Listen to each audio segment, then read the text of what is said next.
नमस्कार, मैं दीपक शर्मा और मेरे इस YouTube मंच पर आपका स्वागत है।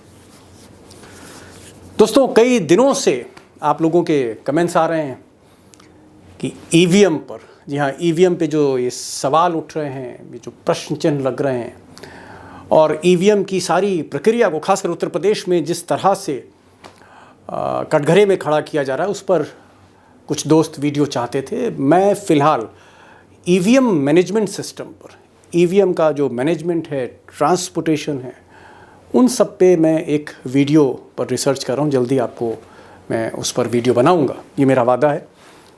लेकिन आज का ये जो वीडियो है, दरअसल मैं कुछ ऐसे सवाल आपके सामने रखना चाह रहा हूँ जिसका मुझे लगता है आपको भी जवाब ढूंढना होगा, सत्ता पक्ष को भी ढूंढना होगा, विपक्ष को भी ढूंढना होगा। सबके जहन में ये सवाल हैं और क्योंकि ये विवाद बहुत ज़्यादा अब बढ़ता जा रहा है और मैं बात ये कर रहा हूँ, जो इंटरेस्टिंग ट्रेंड सामने आ रहा है कि जो उत्तर प्रदेश में जो चुनाव बैलेट पर हुए, यहाँ ठप्पा मारने वाले पोस्टल बैलेट पर, अब इत्तेफाक कहें, संयोग कहें, बीजेपी उसमें हारी है। जैसे 2021 के पिछले साल के जो पंचायत चुनाव थे, उन पंचायत चुनाव में अगर मैं आपको लिस्ट दूंगा तो आपको लगेगा कि बीजेपी बनारस में, कानपुर में, लखनऊ में, पश्चिम उत्तर प्रदेश में हर जगह सपा से हारी है। लेकिन जब ईवीएम पे चुनाव होता है तो कुछ नतीजे चौंकाने वाले आते हैं। सवाल ये भी है कि जो चुनाव जिला पंचायत अध्यक्ष के होते हैं, जिसमें चुने हुए सदस्यों को वोट देना होता है, जिसमें ईवीएम का इस्तेमाल नहीं होता है, उसमें एक नया ट्रेंड इमर्ज हो रहा है उत्तर प्रदेश में, खासकर योगी सरकार में। और वो ये है कि जो विपक्ष के उम्मीदवार हैं, आप उनको नॉमिनेशन ही ना करने दो, उनका पर्चा फाड़ दो। उनके साथ मारपीट हो रही है, किसी के कपड़े फाड़े जा रहे हैं, महिलाओं तक के कपड़े हमने देखा है कि फाड़े गए हैं पिछले चुनाव में, और इस बार एमएलसी में भी यही हाल हुआ। और जब कोई बस ना चले, जब आप पैसे से इन पंचायत सदस्यों को या कॉरपोरेटर्स को नगर निकाय चुनाव में अगर आप उनको खरीद नहीं पा रहे पैसे से, तो उनके घर पर आप बुलडोजर चला दीजिए या फिर ब्लैकमेल करके पुलिस के बल पर आप उनको मजबूर करिए कि वो पर्चा वापस करें। जैसा कि ये जो एमएलसी के चुनाव चल रहे हैं बुलंदशहर में, हमने यही देखा कि आरएलडी की जो महिला उम्मीदवार थी, उनके पति को जिस तरह से धमकाया गया और उन्होंने पर्चा वापस कर दिया। एटा में और भी जगह ये हम तस्वीर देख रहे हैं। लेकिन मैं चाहूंगा कि जो हिंसा हो रही है और ये हिंसा लगातार जारी है, आप पिछले साल से अब तक देखते चले आइए। पहले आप जरा कुछ तस्वीरें देख लीजिए।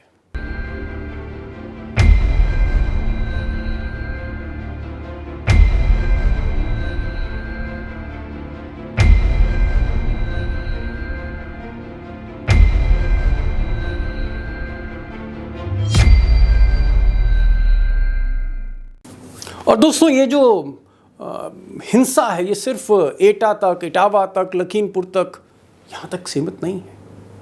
पूरे प्रदेश भर में इन चुनाव को लेकर, जहाँ पर ईवीएम का इस्तेमाल नहीं है, हिंसा लगातार होती रही।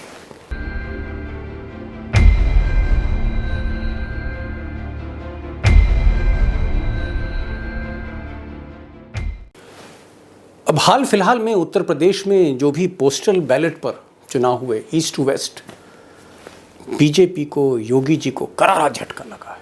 विधानसभा चुनाव से पहले बीजेपी को लगा है बड़ा झटका। क्या पंचायत चुनाव ने बजा दी है बीजेपी के लिए खतरे की घंटी? अब दोस्तों, सारे नतीजे तो मैं पंचायत चुनाव के फिर से रिकैप नहीं करूंगा, लेकिन एक मिसाल के तौर पर आप देखना चाहें, जैसे लखनऊ है, उसमें 25 में से बीजेपी को 5 सीटें मिली और समाजवादी पार्टी वहाँ जीत गई, 9 सीटें मिल गई उसको। इटावा में सिर्फ बीजेपी को 1 मिली, समाजवादी पार्टी को 9 मिल गई।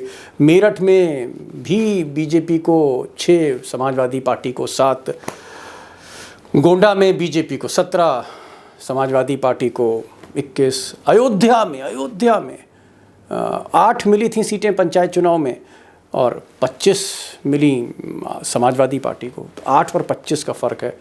वाराणसी, जहाँ से मोदी जी जहाँ के सांसद हैं, 7 सीटें पंचायत सदस्य जो हैं वो बीजेपी के चुने गए, और 715 आप देखिए, अयोध्या में 825 और वाराणसी में 7 और 15, इतना फ़र्क है बीजेपी और समाजवादी पार्टी में। और कानपुर, वहाँ भी जो गढ़ कहा जाता है बीजेपी का, पोस्टल बैलेट हुआ तो 9 मिली और समाजवादी पार्टी के 11 सदस्य चुने गए।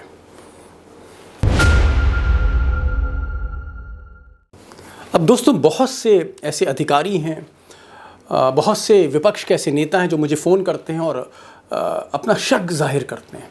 कुछ पत्रकार भी हैं कि भाई ये क्या एक अजीबोगरीब स्थिति है कि जब पोस्टल बैलेट से जब चुनाव उत्तर प्रदेश में हो रहा है तो बीजेपी को झटका लग रहा है, बीजेपी हार जा रही है, और ईवीएम पे कुछ और नतीजे आ रहे हैं।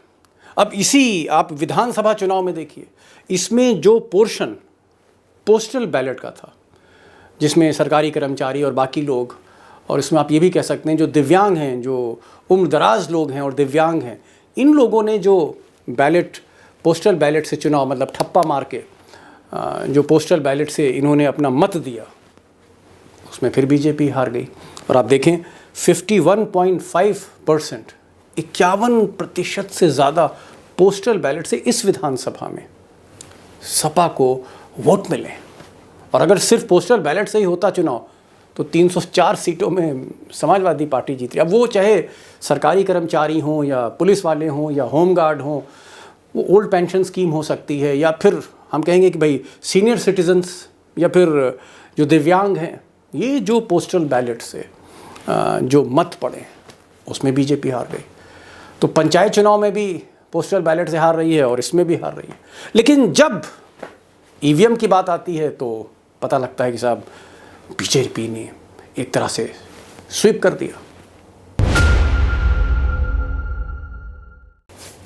अब दोस्तों, ये जो एमएलसी के चुनाव हैं या पंचायत चुनाव की जिसका मैं जिक्र कर रहा था, इसमें जो स्टेट इलेक्शन कमीशन है पंचायत चुनाव में पूरी तरह से साइलेंट, और चाहे वो केंद्रीय इलेक्शन कमीशन हो या स्टेट इलेक्शन कमीशन हो, यानी इलेक्शन कमीशन ऑफ इंडिया और इलेक्शन कमीशन ऑफ यूपी, इनकी जो साइलेंस है, इनकी जो खामोशी है, मूक दर्शक बनकर जिस तरह से चुनाव कराए जा रहे हैं, और जिस तरह से डीएम, एसपी और पुलिस मूक दर्शक बनी है।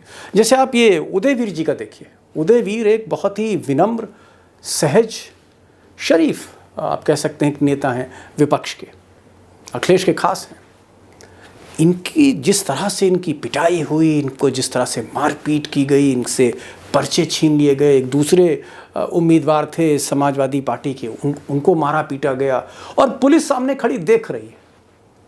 तो एक तरफ जहां ये जो एमएलसी के चुनाव हैं या जिला पंचायत अध्यक्ष के चुनाव हैं या ब्लॉक प्रमुख के, जहां पर जो वोटर हैं वो कॉरपोरेटर्स हैं, सभासद हैं या फिर जिला पंचायत सदस्य हैं, यहाँ पर सिर्फ और सिर्फ बाहुबल से पुलिस के साथ मिलकर, प्रशासन के साथ मिलकर, मारपीट करके, पर्चा फाड़कर, कपड़े फाड़कर ये जो नतीजे आ रहे हैं, मुझे लगता है कि हमारे लोकतंत्र पर एक बहुत बड़ा सवाल है। और मुझे लगता है कि अगर टीएन शेषन आज अगर इलेक्शन कमीशन ऑफ इंडिया के कमिश्नर होते, सीईसी होते, तो मुझे नहीं लगता है कि उत्तर प्रदेश का कोई भी डीएम और एसपी उस पर मुकदमा वो दर्ज ना करते।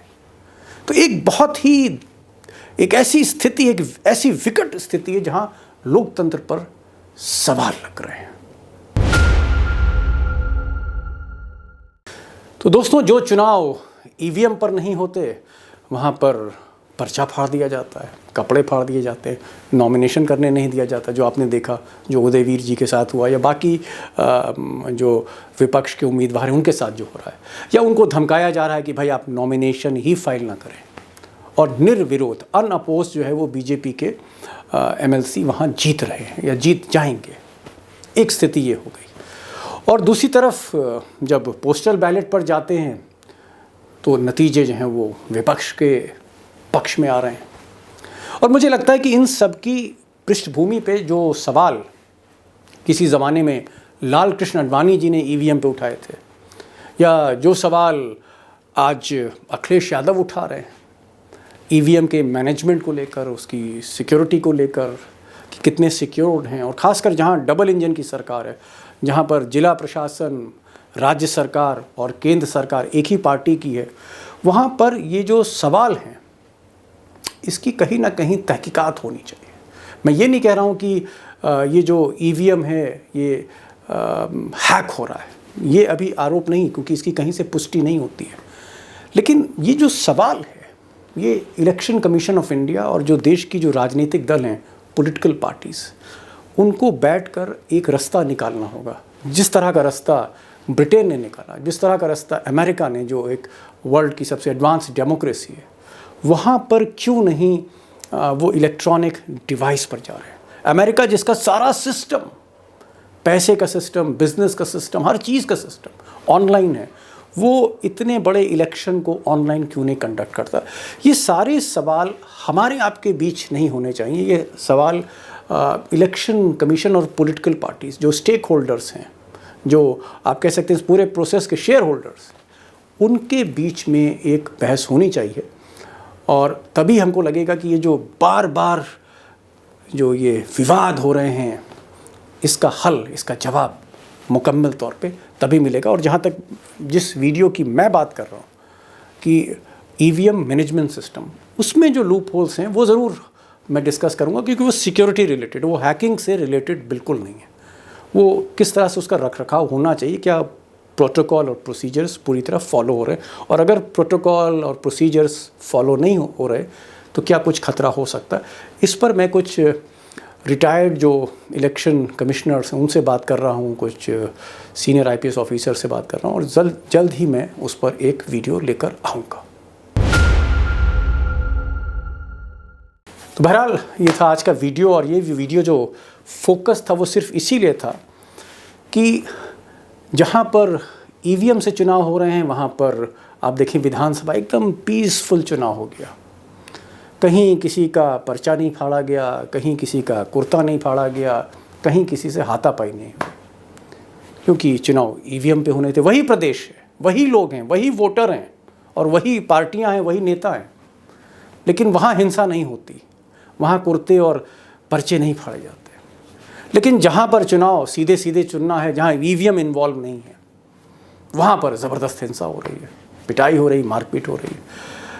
तो ज़ाहिर तौर पे इस पर सिर्फ एक वीडियो से ही बात नहीं बनती है, और मेरी कोशिश होगी कि थोड़ा और इसमें भीतर जाके एक इनसाइट रिपोर्ट आपको मैं ज़रूर इस पर एक वीडियो बनाऊंगा, आपके सामने रखूंगा वो। तो आज बस इतना ही, और आपके जो कमेंट्स हों आप ज़रूर मुझसे शेयर करें, और इस वीडियो को लाइक करें, दोस्तों को व्हाट्सएप पे शेयर करें कि आवाज़ दूर तक जाए, क्योंकि गोदी मीडिया तो बदलने वाली नहीं है, और यही आवाज़ें हैं जिनको आपको आगे बढ़ाना होगा। तो इसमें मुझे लगता है कि अगर आप बैक सीट ले लेंगे, आप पीछे आ जाएंगे, तो ये आवाज़ आगे नहीं जा पाएगी। इसलिए इस आवाज़ को ज़रूर शेयर करिए, क्योंकि ये आप ही की आवाज़ है, इतना मैं कहूँगा, और ये सच की आवाज़ है।